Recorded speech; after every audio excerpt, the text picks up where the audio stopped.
इसी प्रकार से महाराज श्री के श्रीमुख से कथा प्रसंगों का निरंतर आनंद लेने के लिए पूज्य श्री के आधिकारिक YouTube चैनल को जरूर सब्सक्राइब करें और बेल आइकन को दबा दें।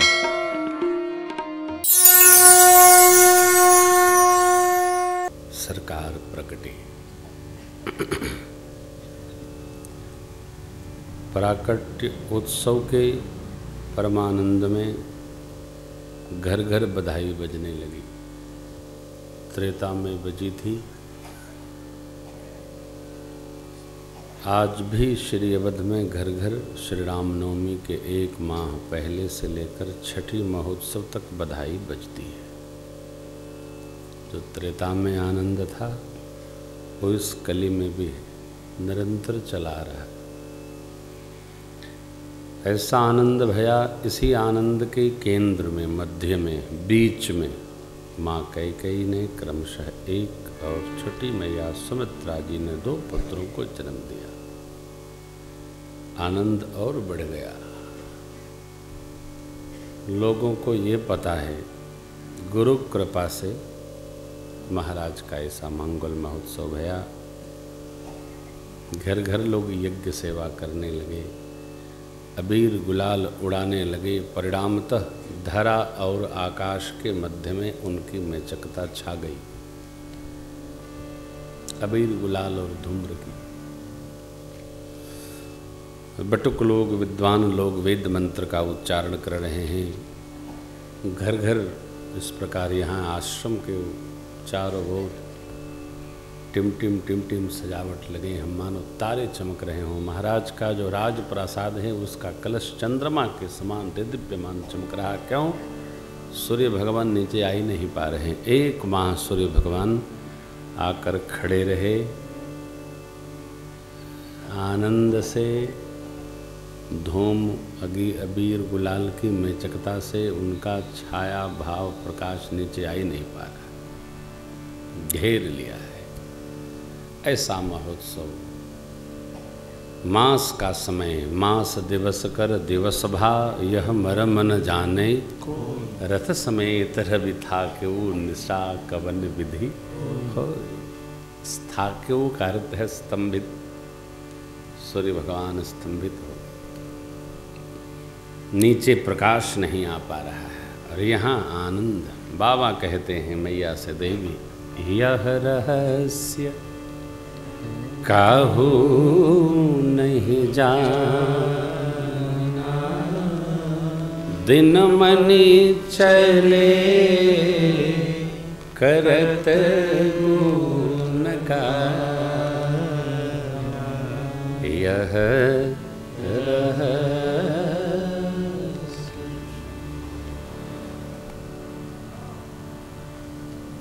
4 दिन कथा के हो गए, कल 5वां दिन है। फिर उल्टी गणना शुरू होती। आनंद का पार नहीं।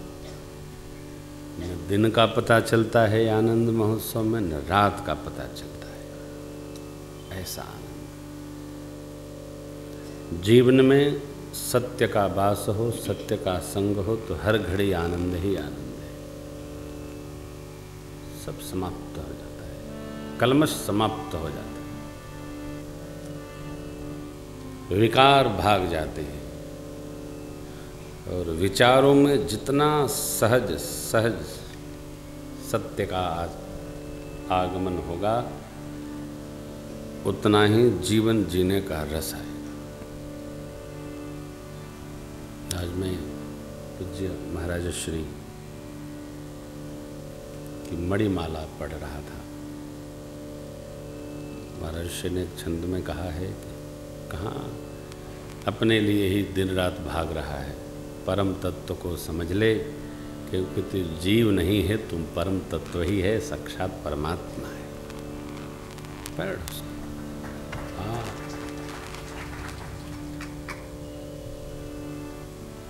जहाँ मैं पढ़ रहा था वहाँ मणिमाला रखी है सरकार की जल्दी, एक छोटी पुस्तिका है।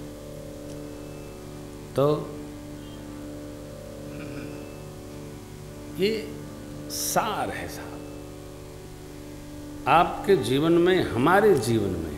हम आपको अपने अनुभव, तो मेरी तो उम्र ही क्या है अभी, 46, 44, 45 साल की हुई। ये अनुभव, जितना सहज रहेंगे उतना बोझ कम रहेगा, सरल रहे। न जाने कितनी गठरी बातें घूम रहे हैं, लदे पड़े हैं, कितना आनंद है देखिए, तब का आनंद अब का आनंद।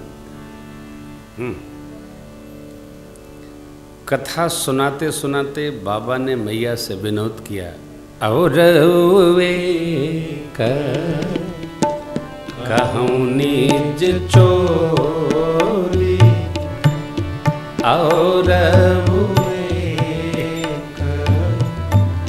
कहूँ निज चोरी, सुनो गिरिजा अति दृढ़मति तोरी। हे गिरिराजपुत्री, आप स्थिर बुद्धि हैं, दृढ़मति हैं।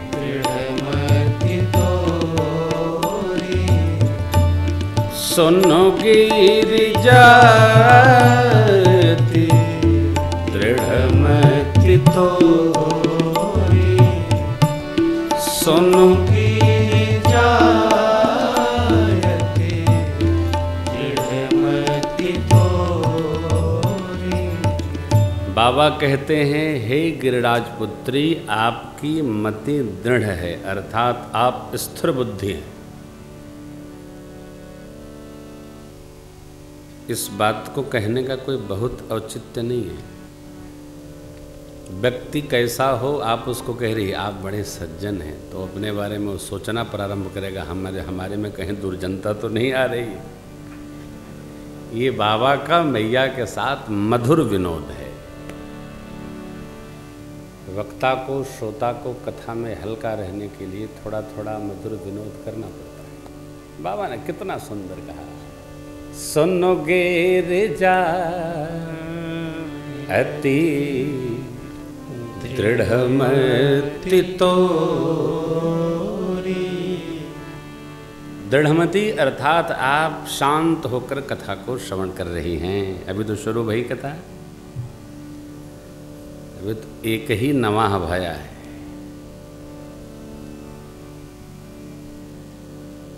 अभी दूसरे नवाह की कथा चल रही है, दूसरे दिन की कथा है। नवाह के अनुसार कथा करें ना, तो पहले दिन श्री राम जन्मोत्सव का कारण है, और उसके बाद सरकार का जन्म है, फिर विवाह उत्सव आदि आदि।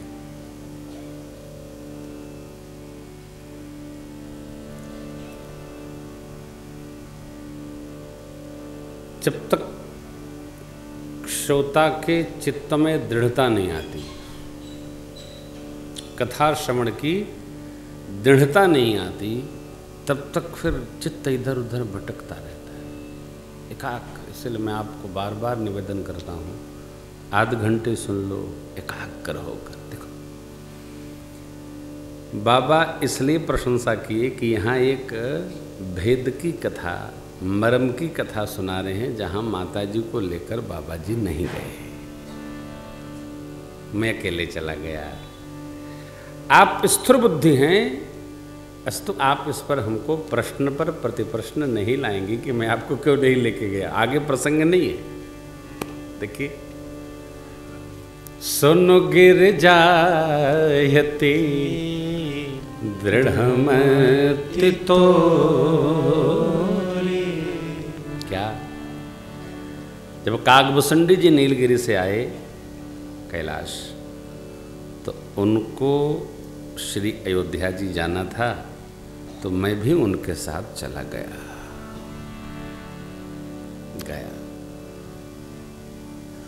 मनुज रूप में हम दोनों लोग वहाँ उपस्थित भये, और जिस गली में जाएं उस गली में आनंद ही आनंद हो रहा है। परमानंद प्रेम सुख फूले, बीथि न फिरहि मगन मन भूले। अंतर के आनंद को मगनता कहते हैं। जब मन आनंदित हो, हृदय आनंदित, सब कुछ एक साथ चतुष्टय आनंद में हो तो मगन लाल गगन हो गया, मुर्ग मगन हो गया। रात की सभा उठी, मुस्कुरा प्रभा उठी। डॉक्टर श्याम नारायण पांडे की अच्छी पंक्ति, कक्षा 8 में है ना, बहुत अच्छा। मगन हम कब होते हैं? जब सब कुछ हमारे अनुकूल हो जाए, अकल्पनीय की स्थिति सहज हो जाए तो हम मगन हो जाते हैं। सबकी मगनता अलग अलग है। भगत को मगन होना, एक सुंदर भजन बन जाए, साध से सत्संग हो जाए तो भगत मगन हो जाते हैं। विषयी संसार का खाने वाला को, खूब भूख खाने का शौकीन आदमी, बढ़िया भोजन मिल जाए, आह क्या ऐसा तो आनंद भया नहीं, ले मगन हो गया। भगत को भजन का आनंद है, जगत के सांसारिक व्यवहारिक जीव को जगत का आनंद है, विषय को विषय का। लेकिन यहाँ क्या बेथिन फिर मगन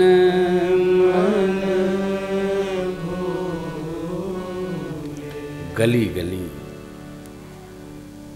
जो आनंद है मैं कह नहीं सकता देवी, जो वहाँ घट रहा, जो वहाँ उपस्थित हो रहा है, ये तो वही जान सकता है जिस पर राम जी की कृपा हो। यह शुभ चरित जान पै सोई, यह शुभ चरित जान पै सोई। कौन?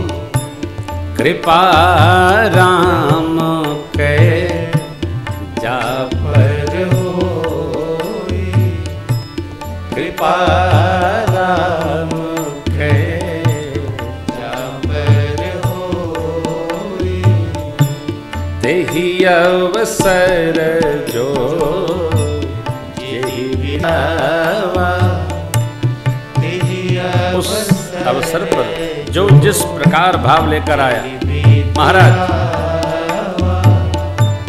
दीन भूप जो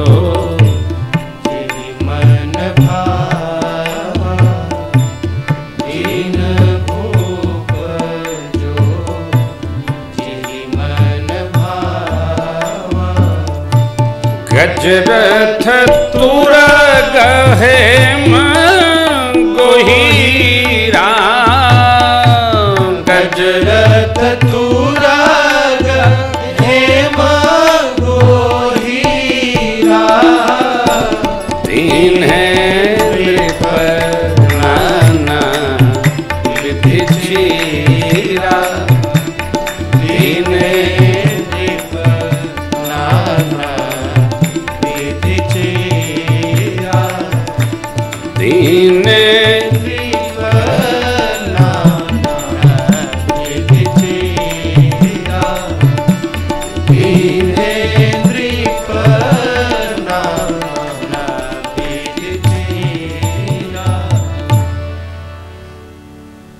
हाथी, रथ, घोड़ा, हेम, स्वर्ण, गौ माताएं, रत्न, जवाहरात, वस्त्र।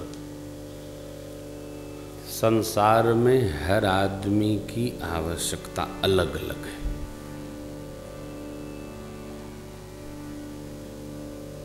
जिसको जिस वस्तु का निषेध हो उसको वही वस्तु आवश्यक होती।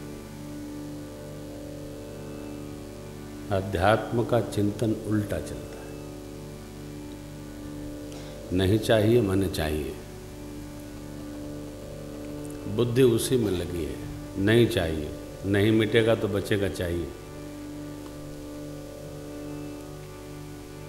चाहिए।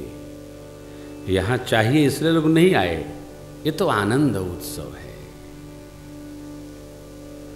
और इसका स्मरण बारंबार रखना चाहिए कि भगवान जीव नहीं है, परमात्मा परम आनंद स्वरूप हैं। बाबा वाल्मीकि जी कहते हैं आप चिदानंदमय हैं, चिदानंदमय देह तुम्हारी विगत विकार जान अधिकारी। आपको अधिकारी ही जान सकता है। अधिकारी कौन? सोई जानई जेहि देहु जनाई। और जान लेने के बाद काम समाप्त है। जानत तुम ही होई जाए।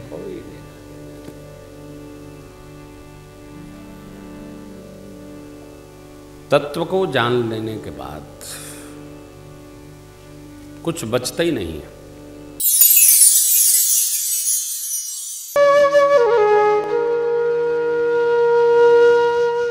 इसी तरह सुनते रहिए, चैनल को सब्सक्राइब करिए, बेल आइकन को दबा दीजिए और पुण्य अर्जन के लिए अपनों में शेयर करिए।